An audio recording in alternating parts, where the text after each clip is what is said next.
இந்த வார உலகம் தொடர்கிறது. 2018ஆம் ஆண்டு தன் நாட்டில் நடக்க இருக்கிற உலகக்கோப்பை கால்பந்து போட்டிகளுக்கான அதிகாரப்பூர்வ இலச்சினையை வெளியிட்டு இருக்கு ரஷ்ய அரசு. முதல் முறையா தங்கள் நாட்டில் நடக்க போற உலகக்கோப்பை கால்பந்து திருவிழாவை இப்ப இருந்து எதிர்பார்த்து காத்துட்டு இருக்காங்க ரஷ்யர்கள்.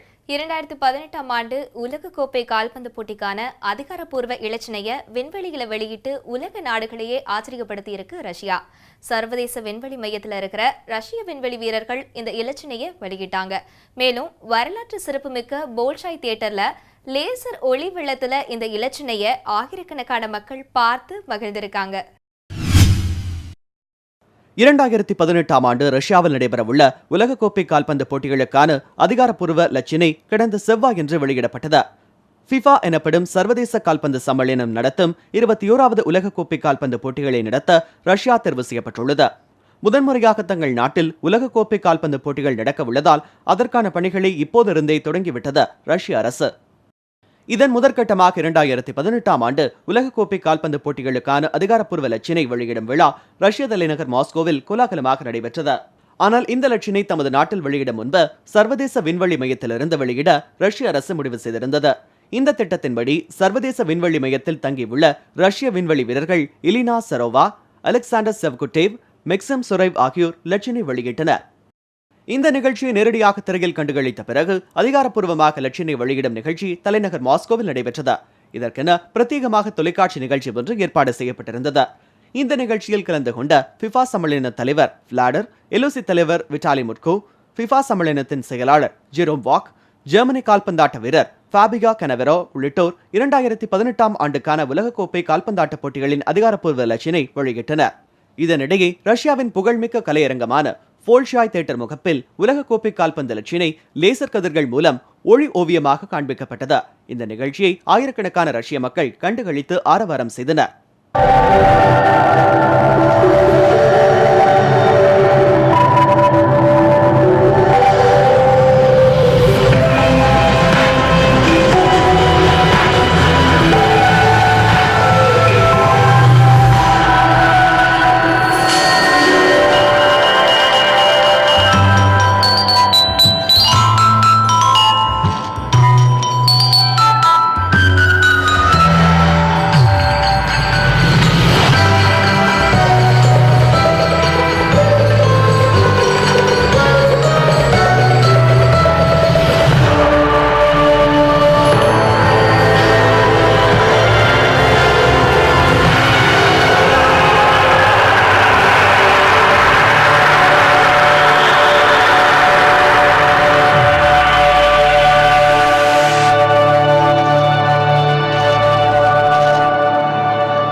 முதன்முறையாக உலகக்கோப்பை கால்பந்து போட்டிகளை ஏற்று நடத்தும் ரஷ்யா இந்த போட்டிகளின் மூலம் தனது நவீனத்துவ முகத்தை உலகத்திற்கு வெளிப்படுத்த ஆர்வமாக செயலாற்றி வருகின்றது.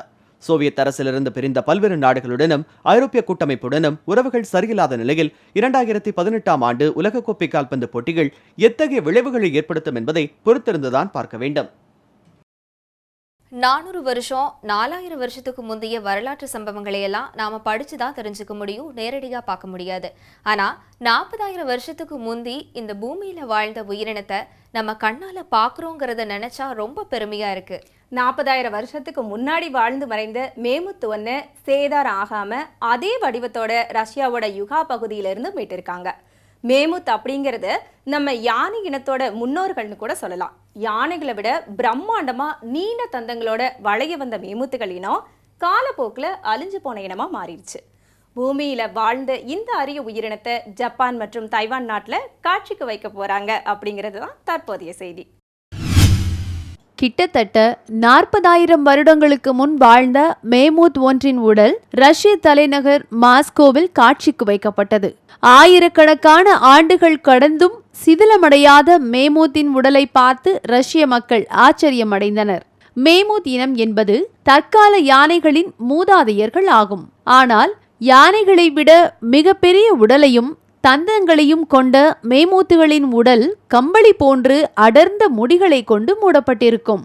ஐஸ் எனப்படும் பனியுகத்தில் வாழ்ந்ததாக கருதப்படும் இந்த மேமுத்துகள் பொதுவாக 6 முதல் 8 டன்கள் எடை கொண்டதாக இருந்துள்ளது. 5 மீட்டர் உயரம் கொண்டதாக விளங்கிய இந்த பிரம்மாண்ட மேமூத்துகள் இனம் காலப்போக்கில் அழிந்து போனது. மேமூத்துகள் குறித்த பல்வேறு ஆராய்ச்சிகள் தொடர்ந்து வந்த நிலையில் கடந்த 2010ஆம் ஆண்டு ரஷ்யாவின் பனி சூழ்ந்த வட பிராந்தியமான யுகாவில் இருந்து மேமூத் ஒன்றின் உடல் சிதையாமல் கண்டெடுக்கப்பட்டது. 6 வயது முதல் 8 வயது மதிக்கத்தக்க அந்த மேமூத்தின் உடலில் காணப்பட்ட காயங்களை வைத்து அது வேட்டைக்காரர்களால் வீழ்த்தப்பட்டிருக்கலாம் என ஆராய்ச்சியாளர்கள் தெரிவித்துள்ளனர். கடும் பனி நிறைந்த பிரதேசத்தில் கண்டெடுக்கப்பட்ட இந்த மேமூத்தின் உடலில் உள்ள மயிர்கள் மற்றும் மென்மையான திசுக்கள் ஆயிரக்கணக்கான ஆண்டுகள் கடந்தும் சிதையாமல் அப்படியே உள்ளன. இந்த மேமூத்தின் மூளை பகுதியும் நல்ல நிலையில் உள்ளது என்பது குறிப்பிடத்தக்கது. ஒரு காலத்தில் ரஷ்யா, வட சீனா, வட அமெரிக்கா என பறந்து விரிந்து வாழ்ந்து வந்த இந்த மேமூத் இன கூட்டம் வேட்டையாடும் மனிதர்களாலும் மாறி வந்த கால சூழ்நிலைகளாலும் முற்றிலும் அழிந்து போயின. அலாஸ்கா மற்றும் சைபீரியாவின் உள்ளடங்கிய தீவுகளில் இந்த மேமூத்துகள் சிறிய அளவில் வாழ்ந்து வர வாய்ப்புள்ளதாக ஆராய்ச்சியாளர்கள் கருதுகின்றனர். கண்டெடுக்கப்பட்ட மேமூத்தின் முடியிலிருந்து அதன் மரபணு குறியீடுகளை ஆராய்ச்சியாளர்கள் பெற்றுள்ளனர். இன்னும் சில ஆராய்ச்சியாளர்கள் மேமூத்துகளின் உயிர் அணுக்கள் கிடைத்தால் கூட குளோனிங் முறையில் மேமூத்துகளை உருவாக்கிட முடியும் என நம்பிக்கை தெரிவிக்கின்றனர். ஆனால் இது சாத்தியமில்லை என்று தெரிவிக்கும் ரஷ்ய ஆராய்ச்சியாளர்கள் ஒருவர் மேமூத் இனம் அழிந்து ஆயிரக்கணக்கான ஆண்டுகள் கடந்துவிட்ட நிலையில் உயிரணுக்களை எங்கிருந்து பெற முடியும் என கேள்வி எழுப்புகிறார். ஆயிரக்கணக்கான ஆண்டுகளை கடந்தும் வாழ்ந்து வரும் மனித இனம் தன் சூழலுக்கு ஏற்ப பூமியை தகவமைத்துக் கொண்டது. இந்த படிநிலைகளில் மனித இனத்தை தவிர மற்ற இனங்கள் பல அழிந்து போயின. அப்படிப்பட்ட அரிய இனத்தில் ஒன்றான மேமூத் காலத்தின் எச்சமாக நம்முன் காட்சி தருகிறது. பாலைவனத்தையும் வெயிலையும் வச்சுக்கிட்டு என்ன பண்றதுன்னு தெரியாம இருக்கிற பல நாடுகள் உலகத்துல இருக்கு. பாலைவனத்தையும் பணம் சம்பாதிக்கிற அளவுக்கு வளம் இருக்குன்னு எடுத்து காட்டியிருக்காங்க டுனிசிய மக்கள். ஆப்பிரிக்க நாடுகள்ல ஒன்னான டுனிசியால சஹாரா பாலைவனத்தோட ஒரு பகுதி இருக்கு. பொருளாதாரம் ரொம்ப மந்த நிலையில இருந்த டுனிசியாவுக்கு கற்பக தருவா மாறி இருக்கு சஹாரா பாலைவனம். இந்த பாலைவனத்துல கொளுத்துற வெயில்ல வச்சு மின்சாரம் தயாரிச்சு ஐரோப்பிய நாடுகளுக்கெல்லாம் அனுப்புற மிகப்பெரிய திட்டத்தை டுனிசியா அரசு முன்னெடுத்திருக்கு. இந்த திட்டம் செயல்பாட்டுக்கு வந்தா வளமான தேசமா டுனிசியா மாறுங்கிறதுல எந்த ஒரு சந்தேகமும் இல்ல. சஹாரா பாலைவனத்தை தகிக்க வைக்கும் சூரிய வெப்பத்தில் 0.3% அளவிலான வெப்பத்தை சூரிய சக்தியாக மாற்றினால் ஐரோப்பா கண்டத்தில் உள்ள அனைத்து நாடுகளுக்கும் மின்சாரத்தை தடையின்றி வழங்கலாம் என ஐரோப்பிய ஒன்றியத்தின் ஆய்வறிக்கை ஒன்று தெரிவிக்கின்றது. இந்த ஆய்வறிக்கைக்கு செயல் வடிவம் கொடுக்கும் பணியில் ஈடுபட்டு வருகிறது நூர் எனர்ஜி என்ற நிறுவனம். டுனிஷியாவில் உள்ள சஹாரா பாலைவன பகுதியில் இதற்கான பணிகளை தொடங்கி நடத்தி வருகிறது இந்த நிறுவனம். ஹீலியோ டிராபிக் எனப்படும் ஒளித்துண்டு திருப்பு கண்ணாடிகளை கொண்டு சூரிய மின்சக்தி உற்பத்தி செய்யப்படுகின்றது. மின்னழுத்த மின்கலங்கள் போலில்லாமல் இந்த தொழில்நுட்பத்தை பயன்படுத்தி இரவு நேரங்களிலும் மின்சாரத்தை உற்பத்தி செய்யலாம். நூற்றுக்கணக்கான சதுர கிலோமீட்டர் பரப்பளவில் நிலைநிறுத்தப்பட்டுள்ள ஆயிரக்கணக்கான ஹீலியோ டிராபிக் கண்ணாடிகள் சூரிய ஒளியை உயரமான கோபுரம் ஒன்றின் முனையில் குவிக்கச் செய்கின்றது. இந்த அளவிற்கு அதிகமான வெப்பத்தால் கோபுரத்தின் உச்சியில் வைக்கப்பட்டுள்ள பிரத்யேக உப்பு உருகத் தொடங்குகின்றது. உருகிய உப்பு நீராவியாக மாற்றப்பட்டு குழாய்கள் வழியே வெப்ப கடத்தி ஒன்றில் செலுத்தப்படுகின்றது. உள்ளே புகும் நீராவியின் வேகத்தில் டர்பைன்கள் சுழலுகின்றது. இதன் மூலம் மின்சாரம் உற்பத்தி செய்யப்படுகின்றது. இத்திட்டம் நடைமுறைப்படுத்தப்பட்ட பிறகு ஐரோப்பிய நாடுகளில் நிலக்கரி மற்றும் இயற்கை எரிவாயு ஆகியவற்றின் பயன்பாடு வெகுவாக குறையும் என கருத்து தெரிவிக்கிறார் நூர் நிறுவனத்தின் தலைமை செயல் அதிகாரி கெவின் சாரா. டுனிசியாவில் உற்பத்தி செய்யப்படும் இந்த சூரிய மின்சாரம் ஐரோப்பிய நாடுகளுக்கு உயர் மின்னழுத்த டிசி கேபிள்கள் வழியே கொண்டு செல்லப்பட உள்ளது. இதற்காக கடலுக்கு அடியில் 1000 கிலோமீட்டர் தொலைவிற்கு கேபிள்கள் பதிக்கப்பட உள்ளது. இந்த கேபிள்கள் மூலம் கொண்டு செல்லப்படுவதால் ஏற்படும் மின் இழப்பு மிக மிக குறைவான விகிதத்திலேயே இருக்கும் என நூர் நிறுவனம் தெரிவித்துள்ளது. சமீபத்தில் டுனிசியாவில் பொதுத் தேர்தல்கள் நடைபெற்றது. டுனிசியாவின் ஸ்திரத்தன்மைக்கு இந்த சூரிய மின்சக்தி திட்டமும் தன்னாலான பங்களிப்பை செய்து வருகின்றது. இந்த பிரம்மாண்ட சூரிய மின்சக்தி திட்டத்திற்கு தேவையான இயந்திரங்கள் டுனிசிய தொழிற்சாலைகளிலேயே தயாரிக்கப்பட்டு வருகின்றது. இதனால் டுனிசியா இளைஞர்களுக்கு வேலை வாய்ப்பு பெருகியுள்ளது என நூர் நிறுவன சிஇஓ சாரா தெரிவிக்கிறார். டுனிசியாவின் தென்மேற்கு பகுதியில் கட்டப்பட்டு வரும் இந்த சூரிய மின்சக்தி உற்பத்தி நிலையம் 2018ஆம் வருட வாக்கில் ஐரோப்பிய ஒன்றிய நாடுகளுக்கு மின்சாரத்தை வழங்க ஆரம்பிக்கும் என நூர் நிறுவனம் தெரிவித்துள்ளது. நவீன தொழில்நுட்ப முறையில் மலிவு விலையில் சுற்றுச்சூழலை மாசுபடுத்தாமல் தயாரிக்கப்படும் இந்த மின்சாரத்தை தயாரிக்க எதிர்காலத்தில் அனைத்து நாடுகளும் முயற்சிக்கும் என்பதில் எந்த ஐயமும் இல்லை. கடந்த சில வாரமா அமெரிக்கன் பாக்ஸ் ஆபீஸ்ல முதலிடத்துல இருக்கிற படங்கள் எல்லாம் திகில் படங்களாவே இருக்கு. அப்படி ரொம்ப குறைவான பட்ஜெட்ல எடுக்கப்பட்ட வீஜிங்கிற திகில் படம் அமெரிக்காவில வசூல வாரி குவிச்சிட்டு இருக்கு. வீஜிங்கிற அமானுஷ்ய பலகையை வச்சு விளையாடுற போது ஏற்படுற திகில் அனுபவங்களை விறுவிறுப்பா படமாக்கி இருக்கிறாரு இயக்குனர். வெறும் 5 மில்லியன் அமெரிக்க டாலர்கள் பட்ஜெட்ல தயாரிக்கப்பட்ட இந்த படம் பேய் வேகத்துல ஓடி வசூல் அள்ளி இருக்கு. என்னதான் அல்ட்ரா மாடர்ன் ஆனாலும் அமெரிக்காவிலையும் பேய்களுக்கு மவுசு குறையாம தான் இருக்கு அப்படிங்கறத இந்த படத்தோட வெற்றி நமக்கு உணர்த்துது.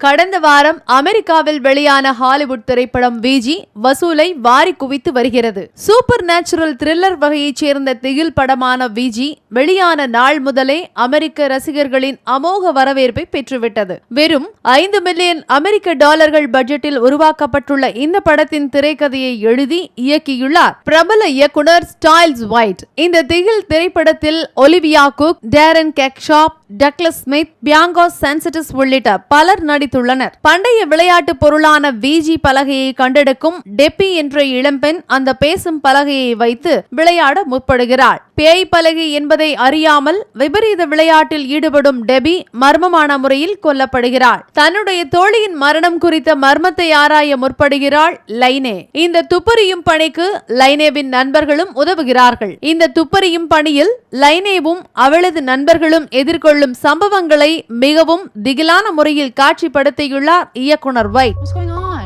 I just don't want to go out tonight. You sure you don't want to come? I'm good. Go have fun.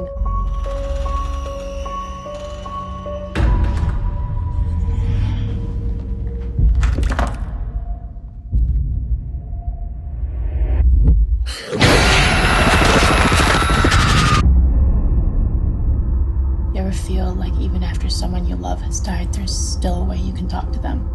You want to talk to Debbie? Yeah. Where Debbie died. I don't think this is a good idea. As friends we've gathered, hearts are true, spirits near we call to you. If you can hear us, Debbie, I miss you. Calm down. It's an old house. This is a joke. Come on, you guys. Who's doing that? Sarah, cut it out. I'm not pushing it. You just spelled hi friend.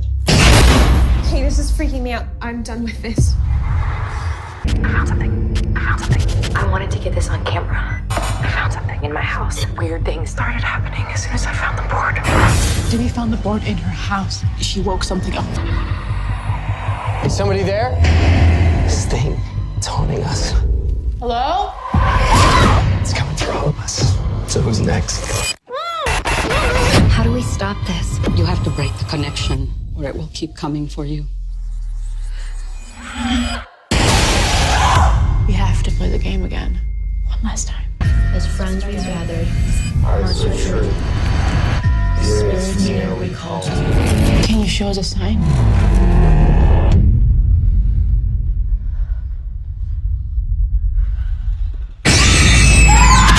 Did you kill Debbie?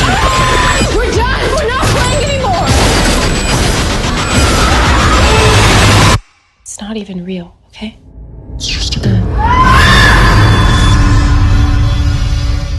5 million டாலர்கள் பட்ஜெட்டில் தயாரிக்கப்பட்டுள்ள வீஜி திரைப்படம் இதுவரை 30 million டாலர்களை வாரி குவித்துள்ளது. கடந்த சில வாரங்களாக Hollywood திரையுலகில் திகில் திரைப்படங்கள் பெரிய வெற்றி பெற்று வருகின்றன. அந்த வரிசையில் வெளிவந்துள்ள வீஜி திரைப்படம் குறைந்த பட்ஜெட்டில் தயாரிக்கப்பட்டு அபரிமிதமான வசூலை தந்து வருகிறது. பிரம்மாண்ட தயாரிப்புகள் வெற்றி பெற தடுமாறி வரும் நிலையில் வீஜி படத்தின் பிரம்மாண்ட வெற்றி ஹாலிவுட் திரையுலகை ஆச்சரியத்தில் ஆழ்த்தியுள்ளது.